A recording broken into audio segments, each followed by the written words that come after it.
Доброе утро, дорогие телезрители! Хотелось бы начать наш эфир с небольшой цитаты: «Что утром не сделаешь, то вечером не наверстаешь». И предлагаем вместе с нами зарядиться, получить заряд бодрости на весь сегодняшний день. И сегодняшний утренний эфир для вас проведут Дарья Анкехова и Руслан Ачиров. Действительно, сегодня, мне кажется, просто необходимо проснуться рано, но, по крайней мере, я проснулась с такой сегодня миссией, что я должна сделать все. И поэтому, встав в 4:30 утра, сегодня было почему-то легче. Вот как настроишь себя, действительно, так день и пройдет. Ну а мы напоминаем, что сегодня на календаре 14 апреля, среда. И сегодня хотелось бы проанонсировать, что же нас ждет в течение всего эфира. Во-первых, мы с нашим корреспондентом спустимся в угольную шахту. Далее мы узнаем интересные факты о работе водного транспорта и поинтересуемся, какие же проблемы волнуют больше всего жителей Мирного. Также мы встретимся с интересными гостями, которые расскажут о том, что нужно знать при оформлении дачного дома, а также о новом проекте в сфере искусства. Обо всем этом совсем скоро, ну а вначале, конечно, как всегда, о погоде. По данным Гидрометцентра, температура воздуха в 6 утра в центральных районах была на отметке 24-12 градусов ниже 0. В заречной группе Улусов 25-20 градусов, в южных районах минус 21, минус 17, в Вилюйской группе 11-4 градуса мороза, в Нижнеленских минус 9, в западных районах 11-1 градус ниже 0, в Колымо-Индигирской группе Улусов минус 24, минус 15, в Янских районах 28-13 ниже 0, на северо-западе 6-1 градус мороза. В Якутске температура воздуха на 6 часов утра была на отметке 20 градусов ниже 0. Атмосферное давление 755 миллиметров ртутного столба. Ветер штиль 0 метров в секунду. Сегодня днем преимущественно без осадков, ветер слабый. Температура воздуха ожидается 0-2 градуса. Таша, ты знаешь, что россияне получат налоговый вычет по НДФЛ за фитнес и спорт? Кстати, я слышала об этом, но подробностей не знаю. И у нас в студии наш новостной обозреватель Кристина Якупова. Кристина, доброе утро! Доброе утро! Россияне смогут получить налоговый вычет за фитнес-услуги в 2023 году. Соответствующее постановление правительства будут готовы к осени этого года. Будет определен порядок предоставления вычетов, зафиксирует список видов физкультурно-оздоровительных услуг и правила их оказания. Критерии еще обсуждаются. Ну а теперь перейдем к главным событиям.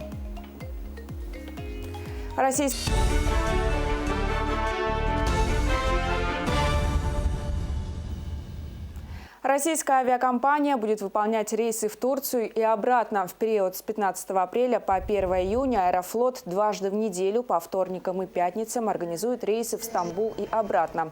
А для возвращения на родину пассажиров Аэрофлота из Анталии запланировано выполнение 3 специальных вывозных рейсов по маршруту Анталья-Москва 17, 24 и 30 апреля. Экипажи оперативно-тактической авиации Южного военного округа и морской авиации Черноморского флота отработают совместные задачи в ходе учений. Летному составу истребителей и бомбардировщиков предстоит выполнить ракетные пуски и бомбометание по морским целям.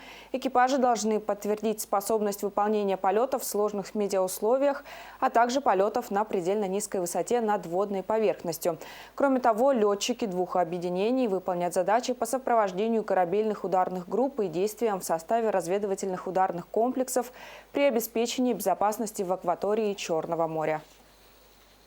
Документальный фильм о жизни коренных малочисленных народов Севера готовит группа якутских энтузиастов. Так, в рамках проекта «По следам Кулаковского» экспедиция в составе 7 человек посетила село Сибян-Кюэль Кобяйского района и пробыла там около 2 недель.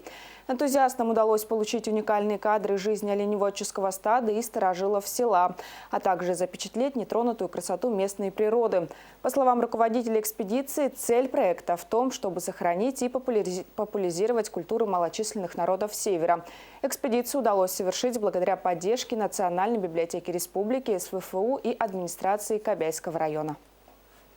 У нас есть огромное желание организовать еще дальнейшие экспедиции по другим улусам республики. И очень надеемся, что так же, как и Кобяйский улус, нас поддержат другие улусы республики. Это у нас самая первая экспедиция, и пока мы на гранты не подавались, но это у нас пробная версия, и думаем, что следующие наши экспедиции будут финансированы. Очень надеемся на это. Детские лагеря Крыма начнут принимать детей на отдых с 27 мая. Отмечается, что с учетом эпидемиологической ситуации отряды смогут заполняться не более чем на 75%. При этом детям и лицам, сопровождающим группу при заезде в лагерь, необходимо будет предоставить отрицательный ПЦР-тест на COVID-19. Результаты анализа должны быть получены не ранее, чем за 72 часа до заезда в лагерь. В конце марта сообщалось, что Роспотребнадзор предложил разрешить детям отдыхать за пределами своего региона, а также увеличить наполняемость лагерей. При этом отмечалось, что сохраняется запрет на проведение массовых мероприятий в закрытых помещениях, а также мероприятий с участием родителей отдыхающих. Якутские настольные игры становятся национальным достоянием России. Сама история их уходит глубоко во времена древних цивилизаций. Первые игры начали появляться еще более 5000 лет назад. Тогда это были просто кости. Со временем они развивались, и в настоящее время их существует множество у различных народов и для любого возраста. Хабылык или хамыска развивают ловкость рук, мелкую моторику пальцев. Благодаря им дети овладевают навыками счета и подготавливают руку к письму. На сегодняшний день хабылык и хамыска стали одними из популярных игр в нашей республике. С 2017 года они включены в программу игр «Манчары». Центр имени Манчары занимается развитием не только традиционных якутских игр, но и настольных игр тюркских народов. Мы хотели бы, чтобы и в другой городской среде, возможно, в школьной среде, начиная с детсадовского возраста, ребята приучались играть в эти игры. Конечно, очень важна активность семейная в этом деле. Ну и, конечно, чтобы была поддержка государственная. Во время пандемии мы стали той федерацией, которая провела самое многочисленное количество онлайн-игр, потому что в национальные игры настольные именно можно играть в семье, дома, на работе, да, для коллективизма, для тимбилдинга это тоже очень хорошо. И, конечно, не только спорт, но и массовость. У меня на этом вся информация.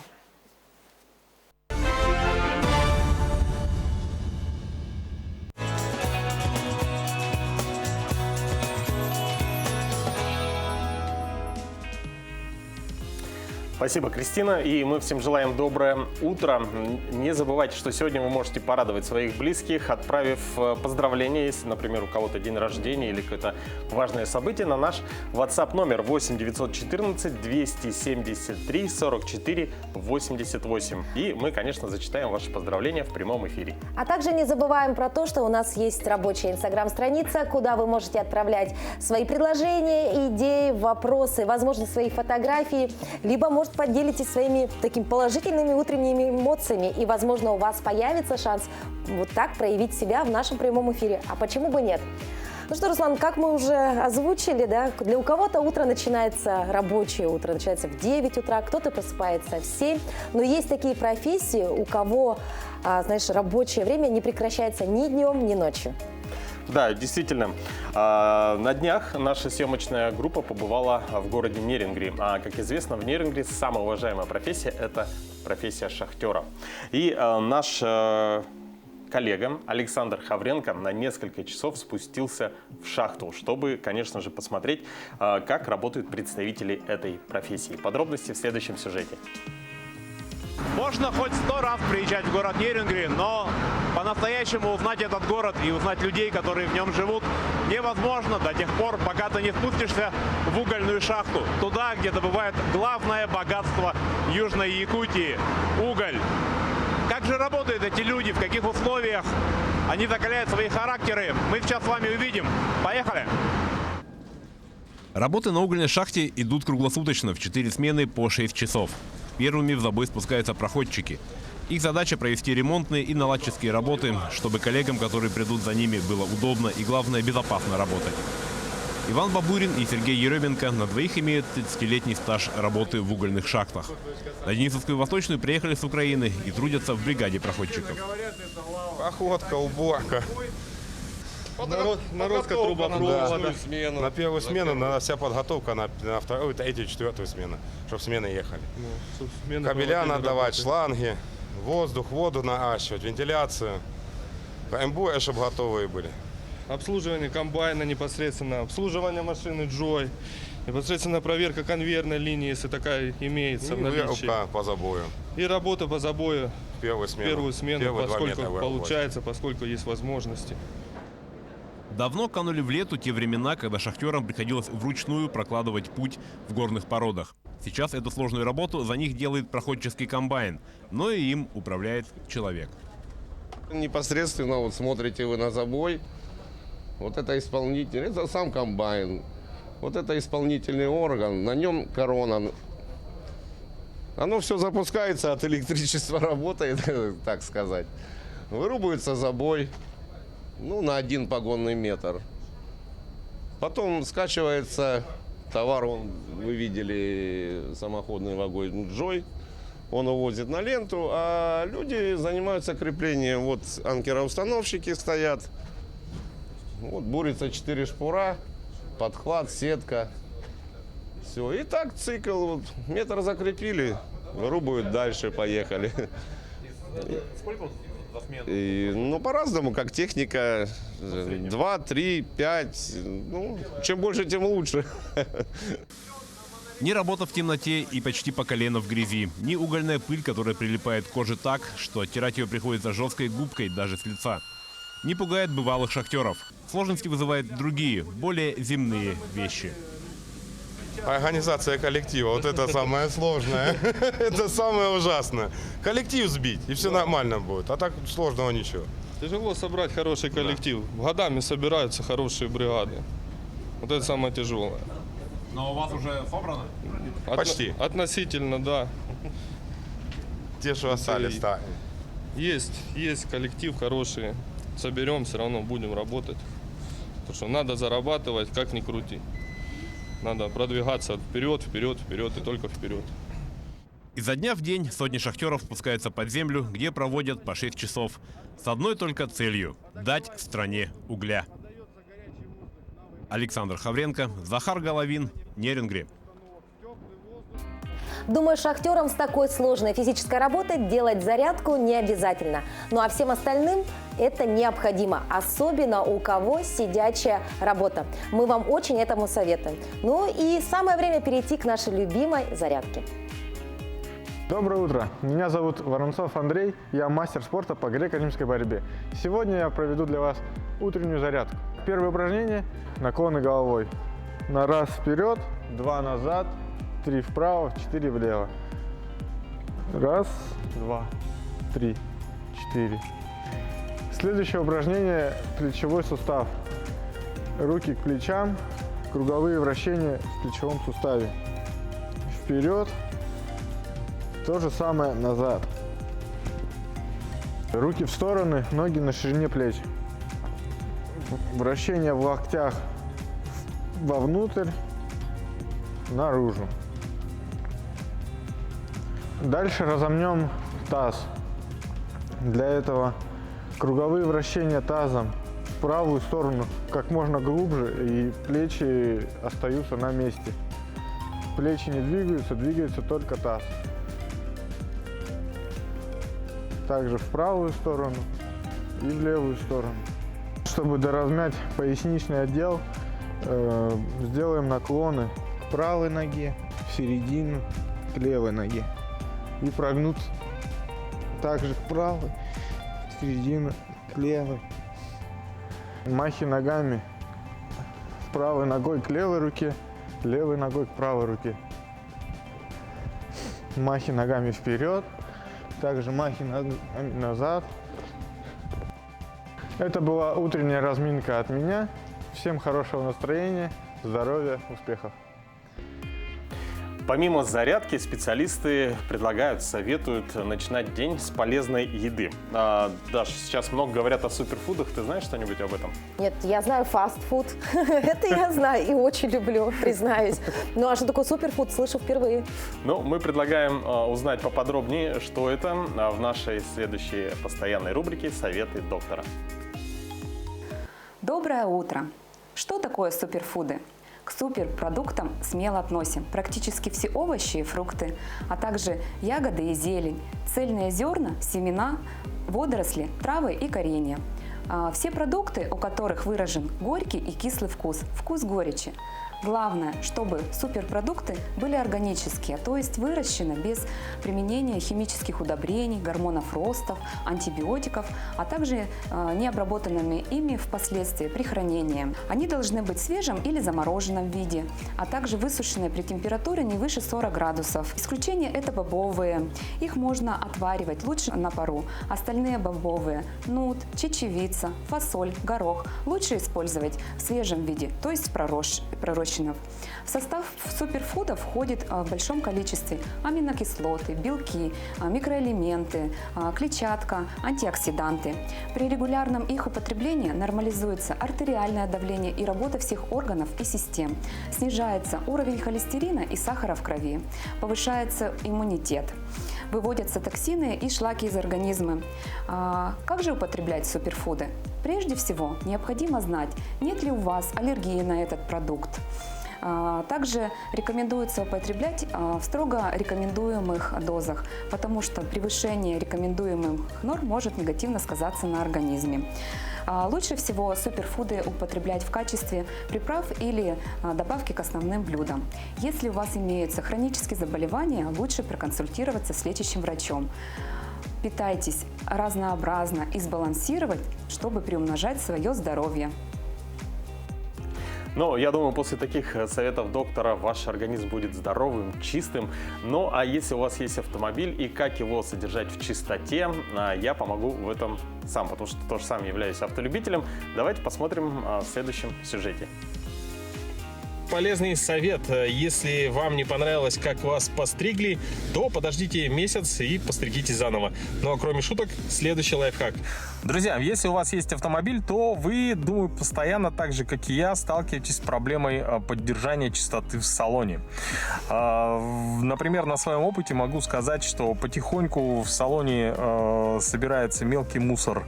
Не знаю, там бутылки из-под сока, обертка, те же одноразовые маски. И потихоньку автомобиль превращается в такое вот захламленное средство передвижения. Приходится находить свободное время и подъезжать к мусорному баку и выбрасывать мусор из машины.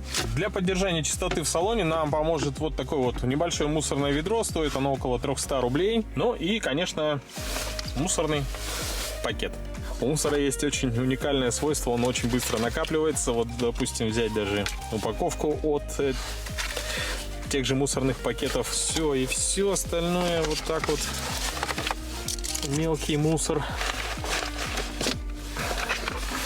Все устанавливается. Можно, конечно, прикрепить и где-то найти место. Ну, кстати, вот переместился на пассажирское сиденье. Ведро, оно имеет небольшие размеры. Кстати, можно взять еще меньше. Для автомобиля, я думаю, этого будет достаточно. И абсолютно не мешает пассажиру. Зато в салоне будет всегда чисто, не будет мусора. Вот такой небольшой лайфхак для автомобилистов, который поможет вам содержать салон вашего автомобиля в чистоте и порядке.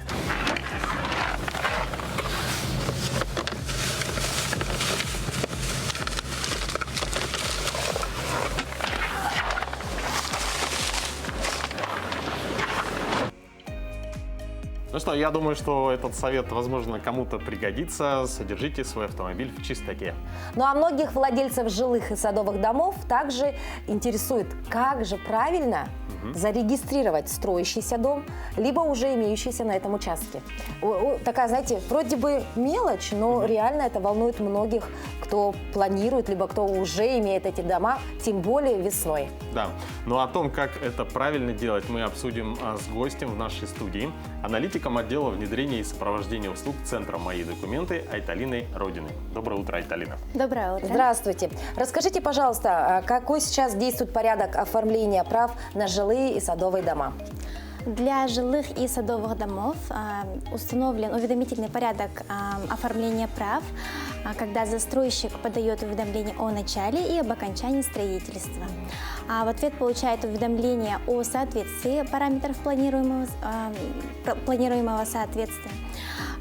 И на сегодняшний день, вот сейчас, данный уведомительный порядок является добровольным.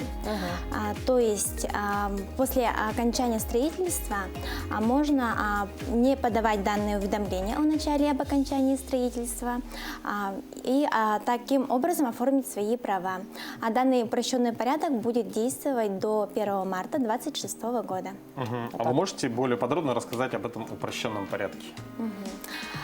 Упрощенный порядок подразумевает то, что после окончания строительства можно сразу изготовить технический план у кадастрового инженера и подать заявление в адрес управления Росреестра о государственном кадастровом учете и государственной регистрации прав.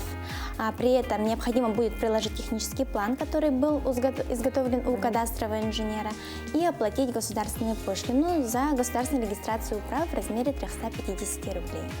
Айталина, а подскажите, пожалуйста, как же все-таки определиться, какую форму выбрать, упрощенную или все-таки через уведомительный порядок это все оформить? Граждане, несмотря на имеющийся упрощенный порядок, вправе обратиться в местную администрацию для подачи уведомления о начале или об окончании строительства. То есть, таким образом, данные услуги являются еще актуальными, то есть их можно получить, они не исключены. При этом стоит отметить, что банки имеют такие требования при выдаче кредитных средств или займа и предъявляют требования для получения уведомления о соответствии параметров планируемого строительства в случае, если кредит выдается для строительства. Также необходимо получить уведомление о соответствии параметров планируемого строительства в случае, если заявители планируют распорядиться средствами материнского капитала. А что требуется для оформления прав в уведомительном порядке? При уведомительном порядке до начала строительства необходимо подать уведомление о начале строительства и в ответ получить уведомление о соответствии параметров планируемого строительства. Данный документ подтверждает, что вы можете построить на земельном участке дом с определенными параметрами, с определенной этажностью, площадью. И самое главное, что у вас отступы от границ земельного участка соответствуют требованиям. Далее, по завершению строительства необходимо обратиться к кадастровому инженеру, также для изготовления технического плана, и подать уведомление об окончании строительства в течение 1 месяца после завершения строительства и оплатить государственную пошлину в размере 350 рублей. Вот так вот, да? А существуют ли отказы? Ну, они, наверное, существуют в оформлении прав на жилые садовые дома. По какой причине возможно именно вот тот самый отказ? Здесь стоит обратить внимание жителей нашей республики, что при строительстве жилых и садовых домов необходимо учитывать требования к параметрам строительства объекта ИЖС. В случае, если строительство жилых и садовых домов, они должны быть построены на земельном участке с определенным видом разрешенного использования. Также данные параметры устанавливаются Градостроительным кодексом Российской Федерации. Помимо этого, муниципальными образованиями утверждаются правила землепользования и застройки, ПЗЗ, которые после утверждения размещаются на сайте администрации в сети интернет.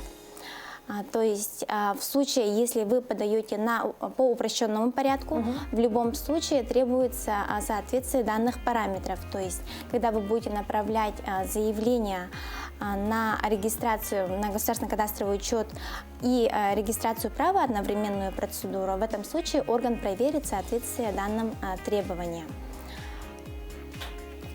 Спасибо большое, Айталина, за подробную информацию. Мне кажется, сейчас это как никогда актуально.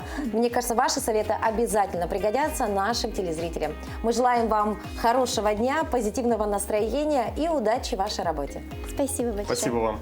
Ну а на календаре 14 апреля. Чем же был, запомнился этот день? Давайте посмотрим в нашем следующем сюжете. 14 апреля – начало солнечного Нового года в Индии. По народному календарю, если в этот день лед сходит легко и быстро, то весь год будет легким и хорошим. 14 апреля 1801 года Александр I упразднил тайную экспедицию Сената и отменил пытки при допросах. В 1848 году в этот день в России учредили секретный цензурный комитет для наблюдения за печатью. 14 апреля 1908 года вышел первый номер юмористического еженедельника «Сатирикон». В 1927 году в этот день первый автомобиль Volvo сошел с конвейера в шведском городе Гетеборге.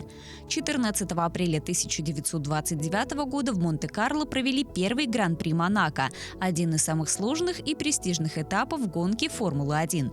14 апреля 1961 года в Советском Союзе учредили звание «Летчик-космонавт СССР». В 1745 году в этот день родился Денис Фонвизин, русский писатель, автор комедий. 14 апреля 1862 года родился Петр Столыпин, русский государственный деятель, инициатор аграрной реформы. В 1923 году в этот день появилась на свет Лидия Вертинская, советская и российская актриса, художница. Именины в этот день празднуют Ефим, Иван, Макар, Мария и Сергей.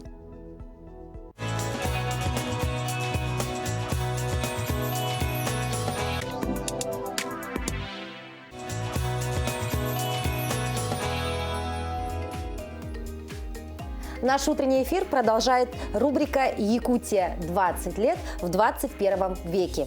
В ней мы продолжаем вспоминать, какой же путь прошла Якутия за 20 лет в новом тысячелетии, каких успехов удалось добиться за это время, какой же была жизнь людей и какой она стала сейчас. Каждый день мы делимся с вами одним интересным факте о Якутии 21 века. На этой неделе мы говорим о транспорте. И сегодня факты о водном транспорте.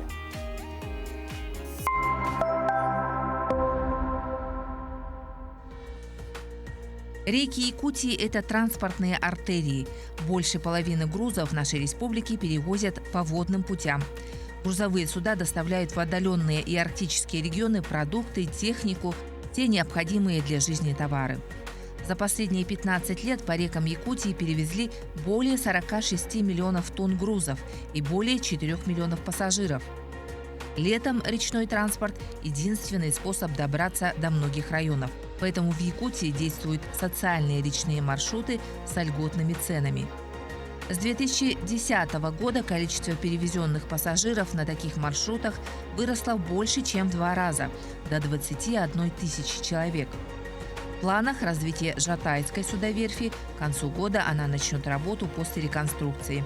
В ближайшие годы на верфи планируют построить 59 пассажирских и грузовых судов.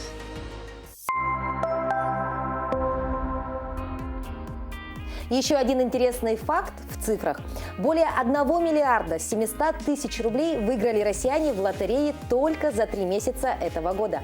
Подробнее об этом в рубрике «Экономика».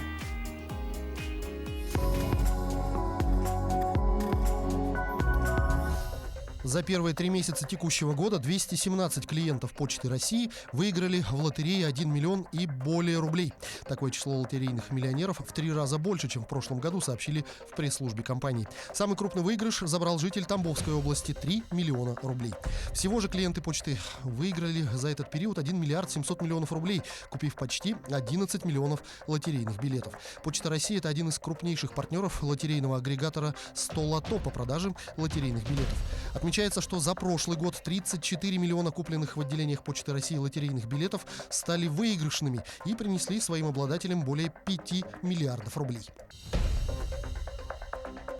Глава Уральской ассоциации туризма назвал альтернативу отдыху в Турции. По мнению эксперта, для россиян таковой может стать Болгария. Ключевой фактор – подходящий климат для отдыха.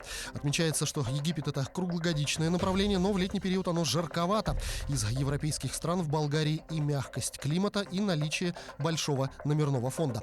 Напомню, на период с 15 апреля по 1 июня Россия ограничит авиасообщение с Турцией. Решение оперштаба было принято из-за роста числа заболевших коронавирусом в этой стране.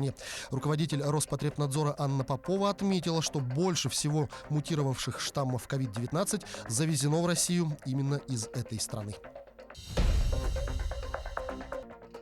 Самой высокооплачиваемой работой на удаленке в апреле стала вакансия разработчика мобильных приложений. Об этом говорится в исследовании одного из сервисов по поиску работы. Специалисту с 3-летним опытом работы в этой сфере могут платить до 350 тысяч рублей в месяц. За эти деньги он должен либо дорабатывать существующие продукты, либо разрабатывать новые. Ему готовы предложить технику, программное обеспечение, оплатить книги и курсы. Кроме того, есть вариант работы в офисе на Кипре. 150 тысяч рублей готовы платить технологу рекламного производства с опытом работы от 1 года, а до 130 тысяч бизнес-аналитику без опыта работы, причем с обучением за счет компаний. 100 тысяч рублей предлагают инженеру-конструктору металлоконструкций, но эта работа предполагает выезды на объекты. Газета «Известия» запущен проект «Новые банкноты». Все желающие могут поучаствовать в создании дизайна обновленных купюр. Будут отобраны самые популярные и интересные варианты. Редакция передаст их экспертным рабочим группам, которые будут готовить предложения для Совета директоров Центробанка. Он примет окончательное решение. Первый проект пройдет с 12 апреля по 12 июня. Однако предложение нужно прислать до 1 июня, чтобы оставить время на выбор самых интересных вариантов. В первом проекте будут собраны предложения по купюрам в 1000 и 5000 рублей. Банкноты должны появиться в обращении уже в 2023 году. Окончательный выбор объектов, которые будут размещены на них, сделают в этом году.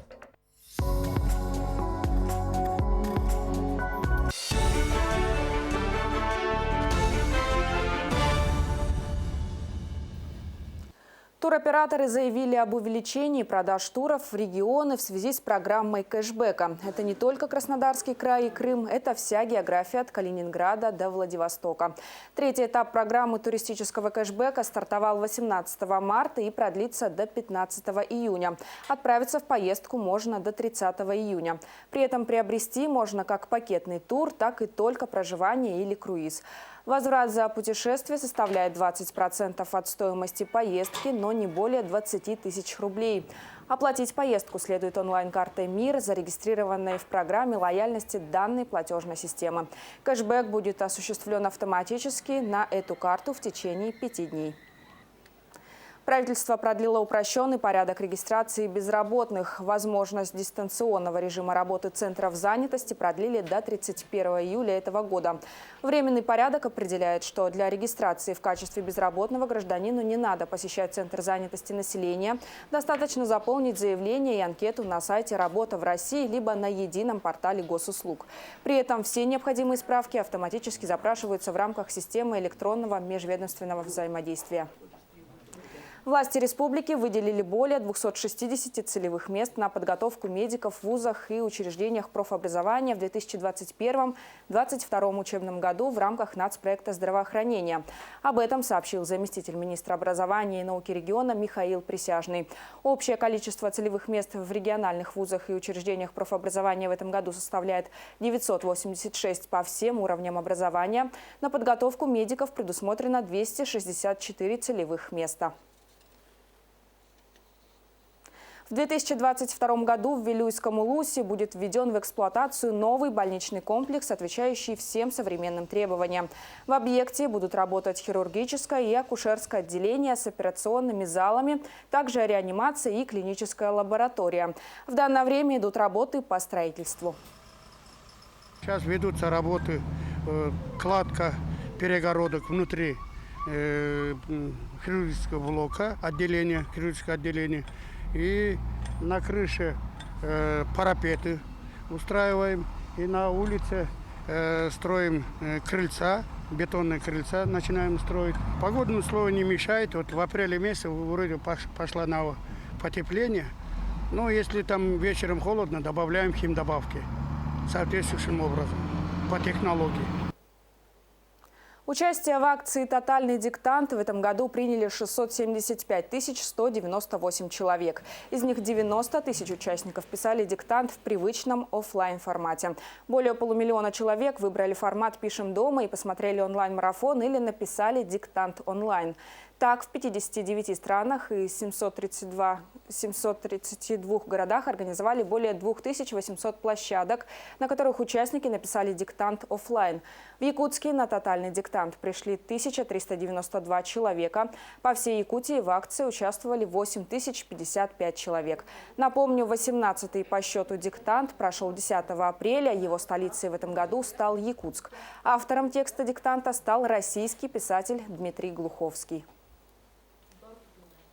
Мемориал Героя Советского Союза Федора Хлопкова в Твери традиционно собрал сильнейших масс-рестлеров из 6 регионов страны. Почетными гостями турнира стала делегация Тампонского района, родины прославленного якутского снайпера во главе с его внуком Николаем Охлопковым. На турнире были разыграны именные путевки на главный форум сезона – чемпионат России в Ульяновске. Сборная Якутии подтвердила свое лидерство в 5 весовых категориях. Победителем абсолютного первенства среди мужчин стал Роман Калинин из Тверской области, а лучшей среди женщин стала Алина Турчина из Якутии. Очередной квалификационный старт атлетов масс-рестлинга состоится 23 апреля в столице Ставропольского края на Кубке Кавказа. Сборная Республики Саха-Якутия, почти большинство получили путевки на чемпионат России. Так, на тяжелых весовых категориях Погорельцев Михаил занял первое место из Калужской области. И Роман Калинин, 125 килограммов, тоже получил путевку. К этой минуте у меня все. Хорошего вам дня.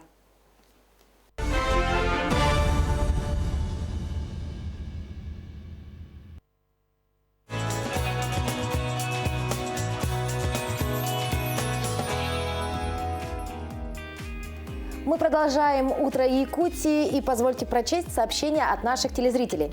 Дорогую Саргалану Радиевну, с днем рождения! Будь всегда такой же жизнерадостной, счастливой, всегда позитивной. Желаем мы тебе здоровья, много смеха и тепла, чтобы родные были рядом и, конечно же, добра.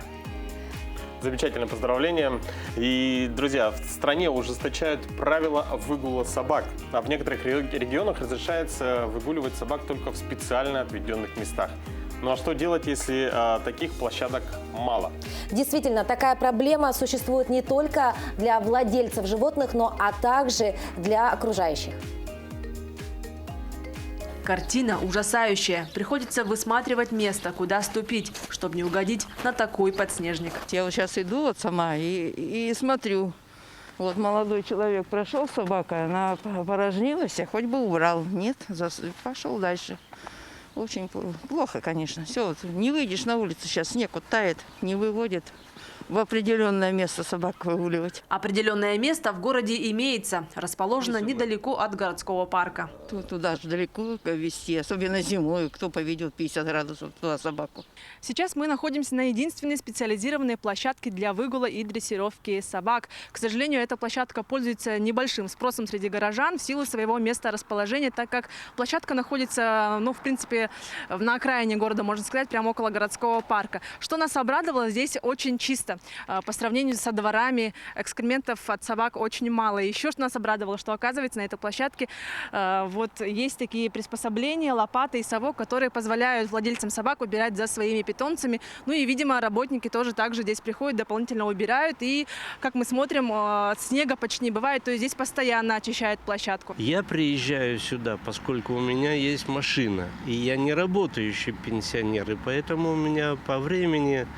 на этого хламона достаточно времени могу потратить. Я считаю, что каждый, кто держит собаку, должен за собой убрать за своим этим питомцем.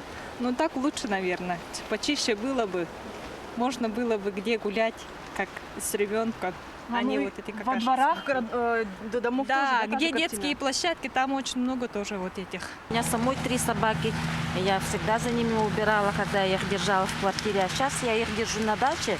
И все равно дачу я убираю периодически. пакетики, пожалуйста, мусорки есть. В чем проблема? Вот, к примеру, около ваших домов вы замечали такую картину, да, то, что это не только здесь? Да, у нас есть такая картина, наблюдается, но вот последние 2 года что-то мы на уборку не выходим. А до этого у нас ТСЖ, собирались все и выходили, убирали. А сейчас что-то последние 2 года не зовут, мы и не выходим. У многоквартирных домов во дворах найти пустырь довольно сложно, а значит и организовать специальную площадку возможностей мало. Собаки продолжают гулять повсеместно, а вопрос чистоты и безопасности остается на совести их владельцев. Марфирина Алексеева, Артем Алексеев, Мирный.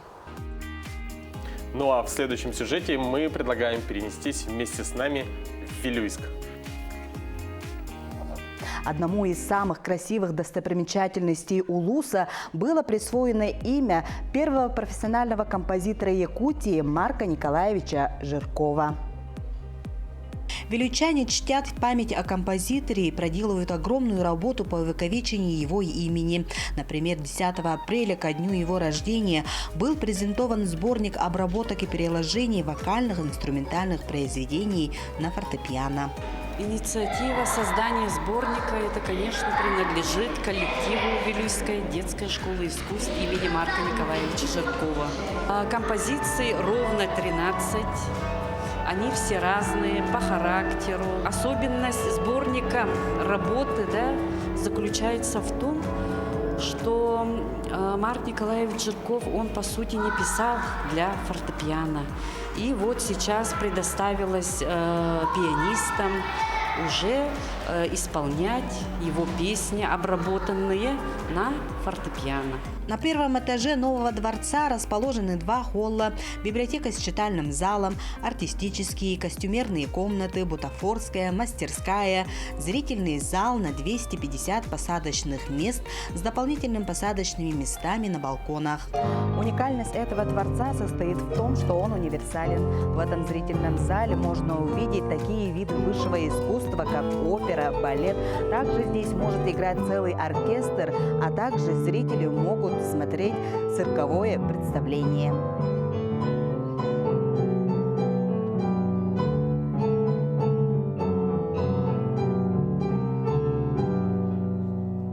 Дворец культуры оснащен передовым технологическим и светозвукомузыкальным оборудованием. Плюс ко всему этому в будущем в этом дворце будет стоять рояль, который был подарен Московской консерваторией имени Петра Ильича Чайковского.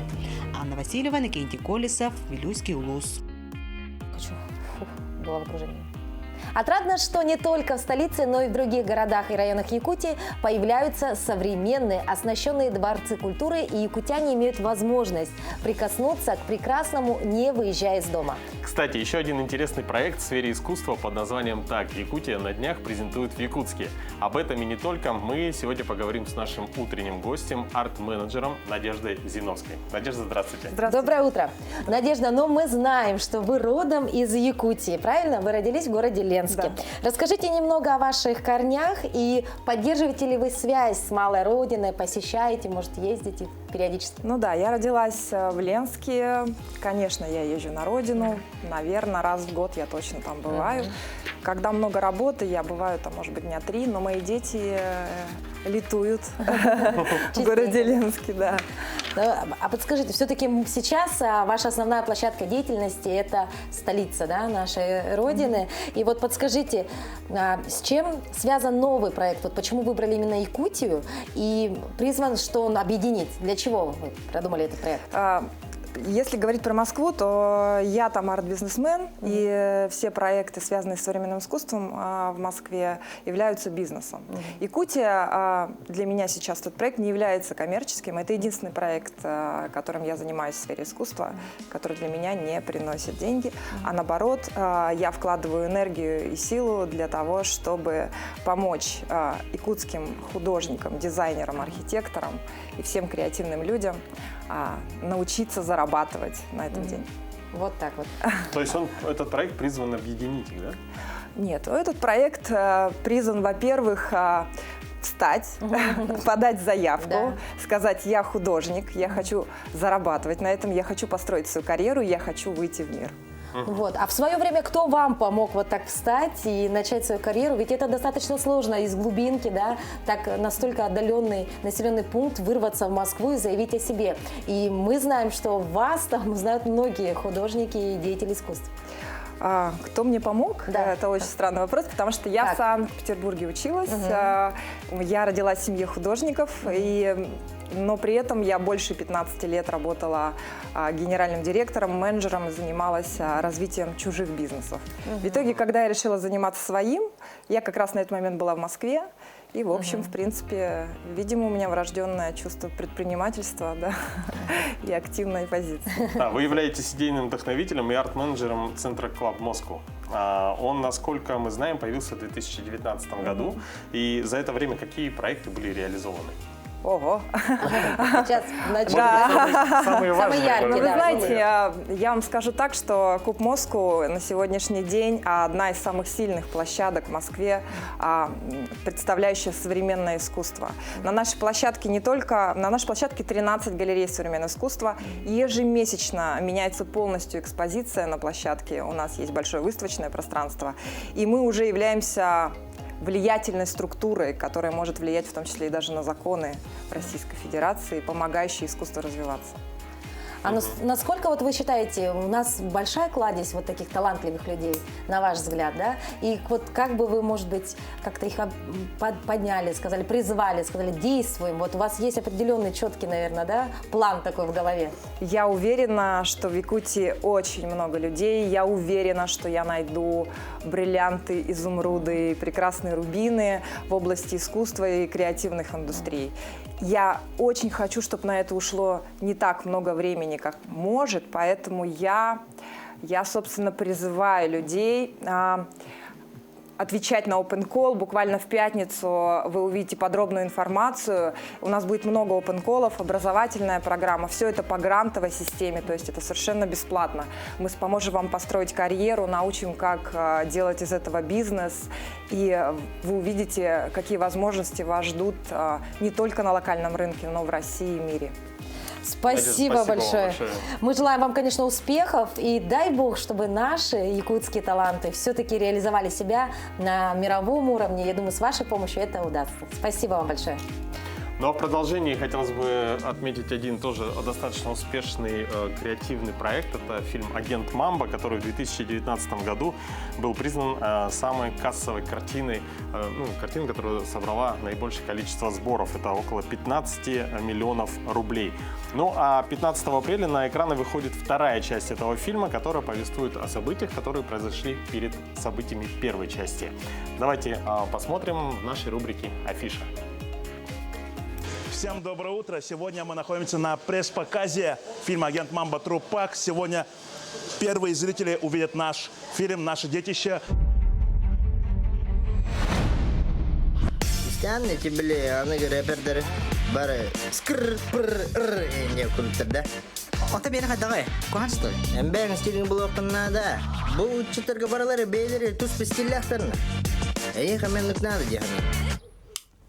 Эта история происходит до начала оригинальной истории за 3 года.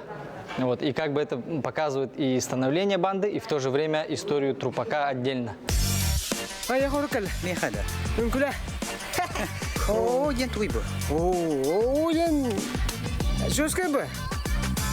Организация Объединенных Организаций Демба.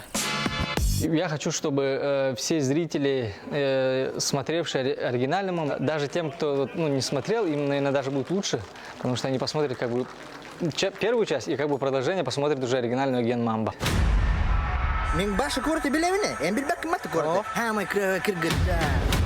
Рэп-движуха.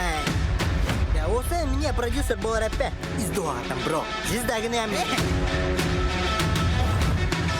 Let's go. Do it.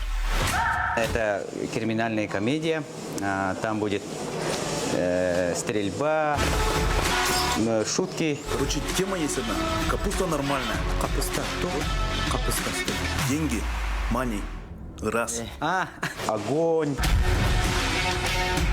Это что ли? Трюки. Еще плюс, еще там были, любовь, драма. Вот.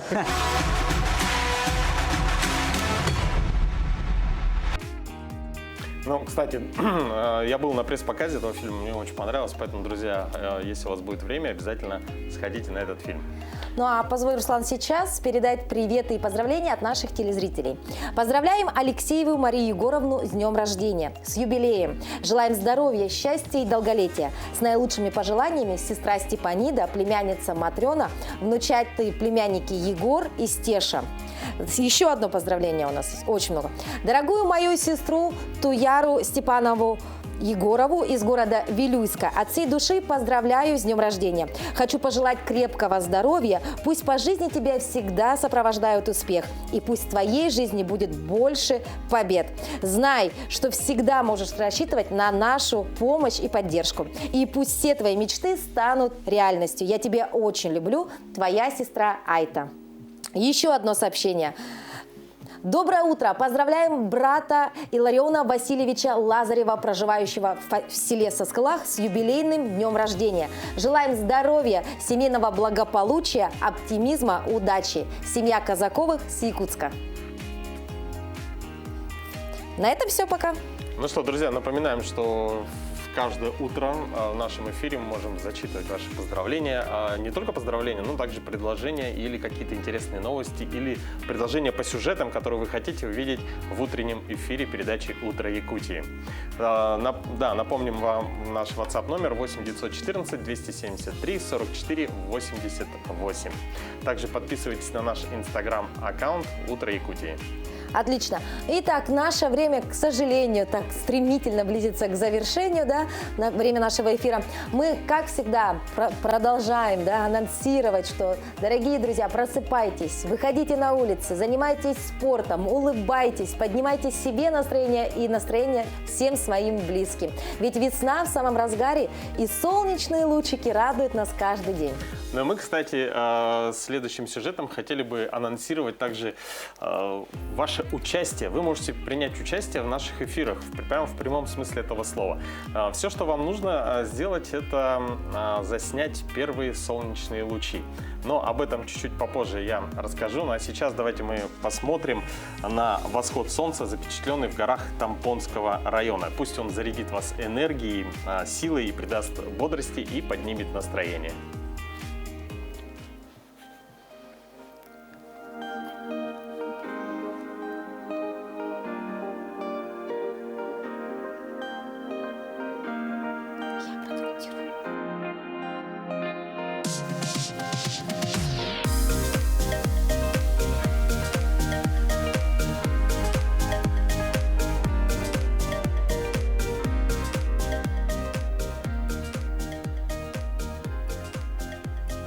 Мне вдвойне приятно наблюдать за этими прекрасными кадрами, потому что Тампонский улус – это моя родина.